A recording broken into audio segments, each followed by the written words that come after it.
వందనాలు JP sir. పెళ్ళయి పిల్లలు ఉన్న పాసు ఇంకొక పెళ్లి కాని అమ్మాయితో పరిచయం ఉంది. ఆ అమ్మాయిని ట్రాప్ చేయవచ్చా?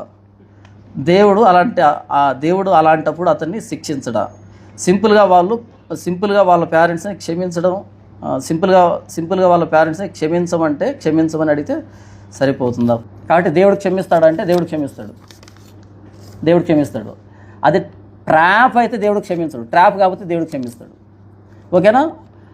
పాపం చేసే వ్యక్తులకి క్వాలిఫికేషన్స్ ఉండవు. ఈ వ్యక్తి సమాజంలో పెద్ద పొజిషన్లో ఉన్నాడు, లేదా చిన్న పొజిషన్లో ఉన్నాడు, డబ్బు ఉన్నాడు, డబ్బు లేనోడు, పెళ్ళైనోడు, పెళ్ళి కానోడు, ఇలాంటివేవి ఉండవు. పాపానికి అలాంటివి ఉండవు. ఉంటాయా? ఉండవు. ఓకే.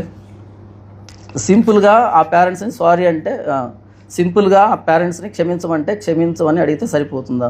మరి సింపుల్గా అడగకపోతే ఎలా అడుగుతారు? ఇక ఏం చేస్తారు?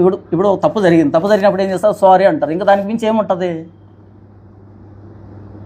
ఓ సారీ అంటే సరిపోతుందా?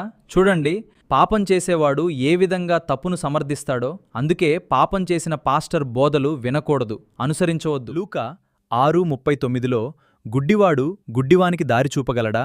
వారిద్దరూనూ గుంటలో పడుదురు గదా అని యేసు హెచ్చరించారు. ఇప్పుడు మీరే నిర్ణయించుకోండి. తప్పుల్ని సమర్థించేవాణ్ణి ఫాలో అవుతారో, సరిదిద్దేవాణ్ణి ఫాలో అవుతారో?